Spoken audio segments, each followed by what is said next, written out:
প্রিয় দর্শক, সাজ্জাদ কাদিরের প্রীতি নিন, শুভেচ্ছা নিন। এই মুহূর্তে আপনাদের সামনে কথা বলতে এসেছি সরকার পরিবর্তন, এই প্রসঙ্গটা নিয়ে আপনাদের সামনে কথা বলবো। সরকার পরিবর্তন বলতে ইউনূস সরকার পরিবর্তন হচ্ছে না, সরকার থাকছে। আমরা অনেকেই আলাপ আলোচনা করি যে ইউনূস সরকার দুর্বল সরকার, ইউনূস সরকার যে কোনো সময় চলে যাবে, ইউনূস সরকার পালানোর পথ খুঁজে পাবে না। এই কথাগুলো এখনো সত্যে পরিণত হয়নি। তবে যেটি বলছি যে ইউনূস সরকার দুর্বল, অবশ্যই বাংলাদেশের 54 বছরের ইতিহাসে এত দুর্বল সরকার আর হয়নি। গত 1 বছর যাবৎ বলছি ইউনূস সরকার যে দুর্বল, এই সত্যটাকে ইউনূস সরকার কোনোভাবে কোনো কার্যক্রমে এখনো পর্যন্ত মিথ্যে প্রমাণ করতে পারেনি। কিন্তু ইউনূস সরকার দুর্বল, এই দুর্বল সরকারকে যে ঝাঁকি দেওয়া, সরকারকে যে ফেলাই দেওয়া, এই ঝাঁকি দিয়ে ফেলানোর মতো ঝাঁকি ইউনূস সরকার এখনো পর্যন্ত অনুভব করেনি বা করে না, যার কারণে ইউনূস সরকার থাকছে এবং আরো জোরালোভাবে থাকছে। ইতিমধ্যে শোনা যাচ্ছে যে বর্তমান যে সরকার, উপদেষ্টা পরিষদে একটা পরিবর্তন আসবে বা রদবদল আসবে।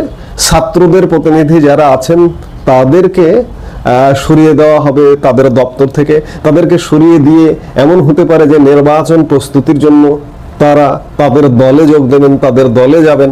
আবার কয়েকটি দপ্তরে যোগ হতে যাচ্ছে নতুন মুখ।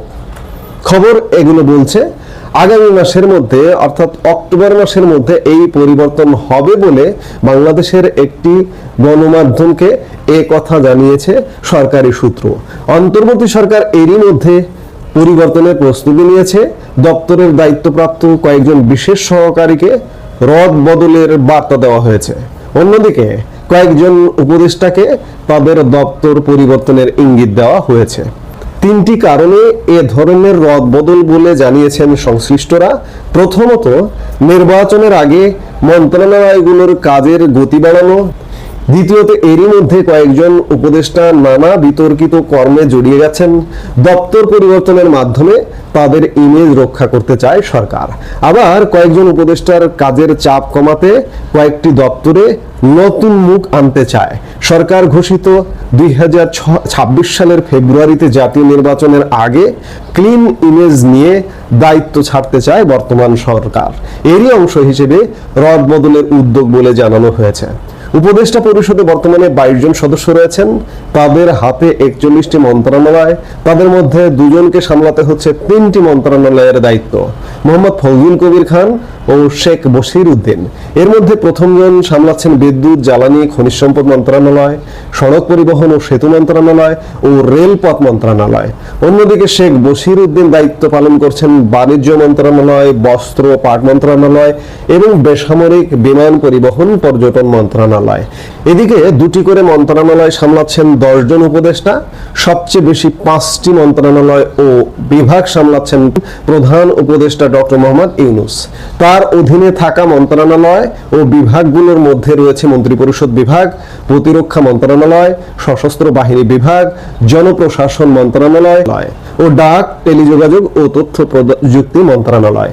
এদিকে অন্তর্বর্তী সরকারের উপদেষ্টা পদমর্যাদার বিশেষ সহকারী, বিশেষ দূত, হাই রিপ্রেজেন্টেটিভ রয়েছেন 3 জন। এ সংখ্যা আরো কয়েকটি বাড়তে যাচ্ছে। অন্যদিকে প্রতিমন্ত্রীর পদমর্যাদায় বিশেষ সহকারী রয়েছেন 6 জন, সিনিয়র সচিব পদমর্যাদায় বিশেষ সহকারী রয়েছেন 1 জন।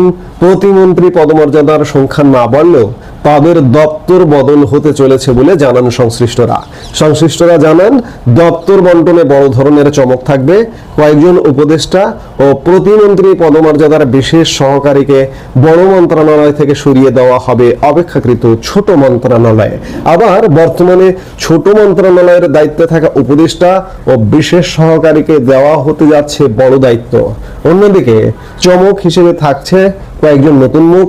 এদের মধ্যে কেউ কেউ বর্তমান সরকারের সঙ্গে কাজ করছেন, আবার কাউকে আনা হচ্ছে বাইরে থেকে। বর্তমান সরকারের সঙ্গে কাজ করছেন এমন কিছু মানুষ আছে, যেমন সরকার বিভিন্ন কমিশন গঠন করেছে, এই ঐকমত্য কমিশন, এটা সেটা বিভিন্ন টাইপের কমিশন। এই কমিশনের মেয়াদ প্রায় শেষ হয়ে যাচ্ছে। এখন তাদেরকে তো ক্ষমতার কেন্দ্রে রাখতে হবে, প্রোভাইড করতে হবে। এই কমিশনের লোকজনকেও উপদেষ্টা পরিষদে যুক্ত করবার এমন পরিকল্পনার কথা শোনা যাচ্ছে। অর্থাৎ ইউনূস সরকারের এখন পর্যন্ত চূড়ান্তভাবে চলে যাওয়ার কোনো পরিকল্পনা নেই, কারণ এখনো পর্যন্ত ঝাঁকি অনুভব করেনি। যারা সরকারের বিদায় চান, যারা সরকারের পতন চান, তাদের কার্যত দৃশ্যত এখনো ঝাঁকি দেবার মতো কোনো কর্মকাণ্ড পরিলক্ষিত হয়নি। অন্যদিকে যে জিনিস দিয়ে সরকারটি টিকে আছে, যে জিনিস বলতে মুখে অক্সিজেন মাস্ক লাগিয়ে যে সরকারটা টিকিয়ে রাখা হয়েছে, সেনাবাহিনী এখনো পর্যন্ত ইউনূস সরকারের প্রতি সমর্থন অটুট আছে। এরই মধ্যে আজকে সেনাবাহিনীর ম্যাজিস্ট্রেসি পাওয়ার আরো 2 মাস বাড়ানো হয়েছে। এটি গতকালকেই চিঠি জারি করা হয়েছে, প্রজ্ঞাপন জারি করা হয়েছে।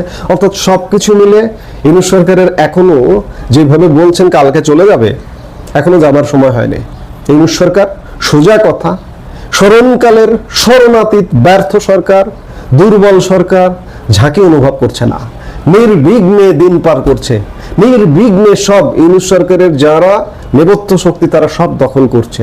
এই যে দেখুন, ছাত্র সংসদগুলো সব দখল হয়ে যাবে, এবং ছাত্র সংসদগুলো দখল হবার পরে ইউনূস সরকারের আরো নতুন নতুন পরিকল্পনা আসবে।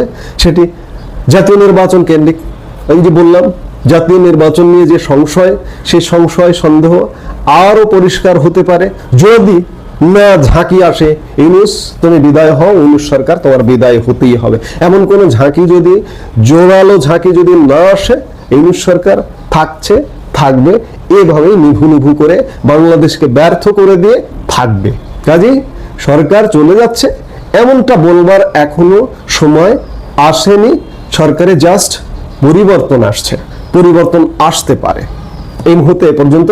সবাই ভালো থাকুন, সুস্থ থাকুন। আমাদের ভিডিওগুলো নিয়মিত পেতে সাবস্ক্রাইব করুন Sajjad Kadir and the legends YouTube channel, এবং লাইক, কমেন্ট, শেয়ার করে সাথে থাকুন।